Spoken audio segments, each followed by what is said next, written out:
Hi, this is Soft Languages. Thanks for being here. And if you're ready to go deep into the internet today, you're in the right place. Because today we're talking about internet lore. Internet lore, like stories. Exactly. The backstories, the history behind famous memes and viral moments. You know, those images or videos that everyone shares, but most people don't know where they actually came from. Oh, I love this because sometimes you see something and everyone is laughing, but if you're new to the internet, you just think, wait, what's happening here? Right. That feeling of being lost, like everyone is in on a joke and you're not, that's actually a huge part of internet culture. So where do we start? Let's start with one of the most classic internet pranks ever. Have you ever been Rickrolled? Oh no, yes. I think everyone has been Rickrolled at some point.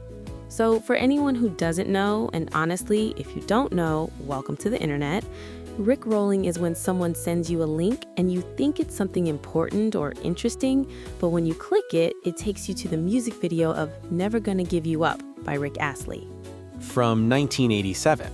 From 1987, a song that is completely unrelated to whatever you were looking for. And the funny part is you can't even be angry. The song is actually kind of great. It's a genuinely great song. Rick Astley himself has talked about it. He finds the whole thing hilarious. But how did this start? Like someone chose that specific song for a reason. Why that one? So the origin goes back to around 2007. There was a meme before Rickrolling called duck rolling. Someone would share a link, you'd click it, and instead of what you expected, there was just a picture of a duck with wheels. A duck with wheels. That's the whole joke? That's the whole joke. And then someone swapped the duck for Rick Astley, and the internet just loved it. It spread everywhere almost immediately. So the joke evolved. The duck became Rick. Exactly. And what's interesting is that Rick Astley himself eventually joined in. During a live parade broadcast, he appeared on a float completely out of nowhere and started singing. Wait, he Rickrolled an entire parade? He showed up at a float for a children's show, and nobody expected it at all. The crowd went completely crazy. That's incredible. That's real self-awareness. He took the joke and ran with it. Ran with it. That's actually a great expression for today. When you run with something, it means you take an idea or a situation and you use it. You go all in with it. He didn't try to fight the meme or ignore it. He became part of it. Exactly. Okay, let's talk about another one. This one became iconic really fast. Have you heard of Doge? The dog? The Shiba Inu? Yes, the Shiba Inu with the short phrases written in Comic Sans around its face. Wow, much dog. Very internet. You know it well. So where did that one come from? So in 2010, a Japanese kindergarten teacher named Atsuko Sato posted some photos of her dog on her personal blog. Her dog's name was Kabosu, and Kabosu had this very specific expression, sitting upright like a human, looking sideways at the camera with a kind of suspicious face. That sideways glance, like she was judging everything around her. Exactly that. And then in 2013, someone on an internet forum started adding those short, broken English phrases around the image. Things like such wow, very amaze, much excite. All grammatically wrong, but in a very specific and recognizable way. And that style became its own thing. People started writing like that in comments all over the internet. It spread so fast, and then years later, it became the image behind a real cryptocurrency called Dogecoin. Which started as a joke. Which started as a complete joke. Two software engineers created it in 2013 as a parody. They never, ever expected anyone to take it seriously. And then it got a lot of attention from some very famous people, and suddenly it had a market value of billions of dollars. The internet is wild. The internet is completely wild. So a photo from Japan turned into a meme, turned into fake money, turned into real money. That's the power of internet lore. These things take on a life of their own. Oh, and by the way, Kabosu, the real dog, is still alive. She's quite old now, but she's doing okay. I love that. The original Doge is still out there. Still judging us all. As she should. Okay, let's do one more. Which one are you thinking? This one is a little darker, but the backstory is really interesting. Have you seen the "This is fine" meme? The dog sitting in a burning house? Yes, a dog sitting in a chair, completely surrounded by fire, drinking coffee, saying, "This is fine."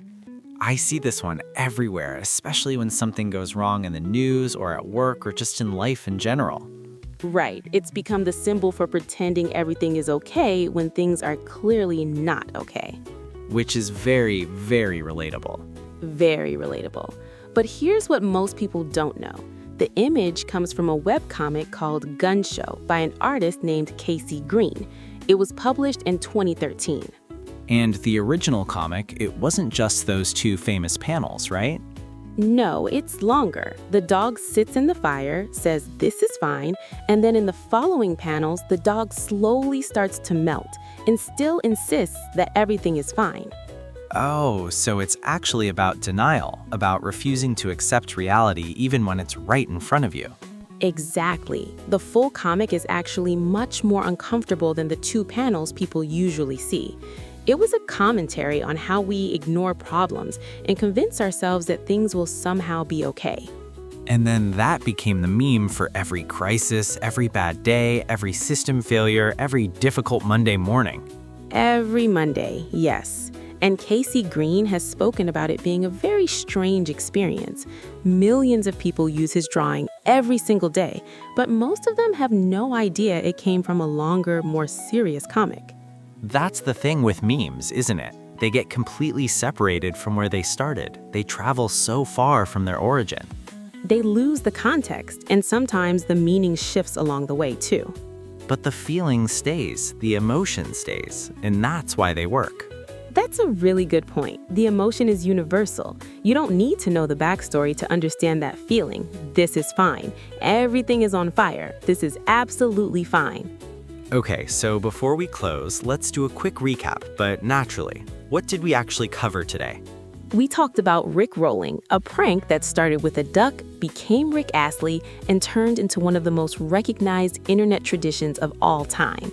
We talked about Doge, a photo of a dog from Japan that became a meme, then somehow became a cryptocurrency and ended up worth real billions of dollars. We talked about This Is Fine, two panels from a longer, darker comic that became the universal symbol for pretending to be okay when you're really not. Three very different stories, but they all have something in common. They all started incredibly small, a photo, a link, a drawing, and the internet took them somewhere no one ever expected. That's the lore. That's what makes it interesting. And now, every time you see one of these memes, you'll know the story behind it. You're officially in on the joke. Welcome to the internet. Finally. This was Soft Languages. If you want to practice this episode, look up the Listening Journal. See you next time.